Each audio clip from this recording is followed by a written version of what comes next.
Yeah. How you like them headlights? Bro, we light up the whole street. I'm telling you. The whole woods. I was trying to tell you, when we met that car, that Mustang, I felt bad for them because I knew they couldn't see nothing. All right, y'all, we are back.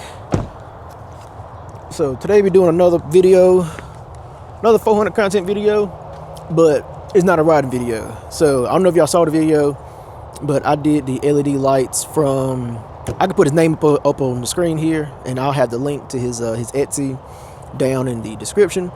But this was not sponsored, no discount, paid full price and everything for it.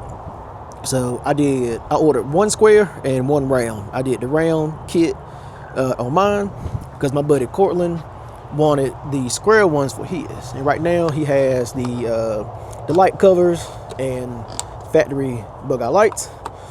But that's going to change today because we're putting the square ones in his. So we'll be back once we get it unloaded in the garage. Let's get it taken apart. Let's get the square ones on. Let's get it wired up. And most importantly, let's see how it looks. And then if it's dark by the time we do it, let's see how it looks at night together. Because that's going to be kind of dope there. All right, y'all. I ain't recording nothing. My bad. But we got the old headlights, LED bulbs, and everything out. I did the same thing on Cortland's 400. I did on my 400, where I cut the wiring harness. I cut the wiring harness right where it splits to both of the factory headlights. I used the factory colored wires, got them connected up to the LED headlights, and woo! Them things look good. We're going to order some pizza, y'all. Oh, there we go. And them things right there, of course, is blown out because of the brightness of the light. But them things are in there and they look good. So let's get everything hooked up and we're gonna go for a ride with both of them and we're gonna see how these bad boys look. Shout out to Cash. The link will be in the description to the Etsy for these lights. Whether you want the square ones or the round ones, the link will be in the description. All right, y'all, so we got it all back together. I think we're gonna go for a little ride around the neighborhood and you can see both of them and how they perform. So we will be back in just a second.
straightaway was fun. Hell yeah. How you like them headlights? Bro, we light up the whole street. I'm telling you. The whole woods. I was trying to tell you, when we met that car, that Mustang, I felt bad for them because I knew they couldn't see nothing. Every time I turned my head back to make sure you was behind me, I was just getting blinded. I was goddamn. Oh. The thing's bright. Like I said, I hate to be on a trail. Yeah. And for it to be dark and somebody is coming towards us because they getting blinded two ways. You ain't lying, bro. The things is bright. Hell yeah. Like I said, it's definitely not good for anybody who is coming headlight to headlight. Because I mean, that might be brighter, you know, than some of them light bars. For real. I think so. Because I was like, damn. Light up the whole road. Yeah, it's like daytime. You lit up the whole road. I lit up the whole road behind you. Like, it was crazy. It's like daytime. Listen, every time I went to go turn my head back to make sure as soon as it caught me the cast out of my eye, he back there. Yeah. Hell yeah. Like I said, them things on the money. Like I said, I think his name was Cash. Cash, you did your thing with these. And I don't think many people got them either. I mean, I'm sure they probably did. A lot of people know about them. Like around here. Oh no. Like I said, I kid you not. Unless they're on that Facebook 400EX group, they probably don't. Unless they seen my video or whatever like that. Like I said, I ain't seen nobody do nothing on them. So, like I said, them square ones. Like I think I like the square ones better than the round ones. I might end up ordering the doggone square one. So that way I could maybe switch back and forth between them or something. Yeah. Hell yeah. Get it, put them side by side. Yeah, so there we go. You got the Cash round 400EX headlights, and then you got the Cash square 400EX headlights. Now with the square ones, he does make like overplates. I think they're like $10-15 each. And he got like slant eye. He got like the Kanye type joint. And you got the angry eye. You can like add those on top of these and everything. That's real cool too. But y'all let me know between the round and the square, which one do y'all like the most? Honestly, I think I like the square one better than I like the round one. So I may end up getting my Cash and ordering a square set so I can maybe switch back and forth. Because I love the natural bug eye look, but something about that square one just looks really good, and it still keeps like the 400 look. I feel like because it looks a little bit like a Banshee, not a Banshee, whichever one it is. I like it. So yeah, like everything y'all do, always remember, think, build, and enjoy. Peace.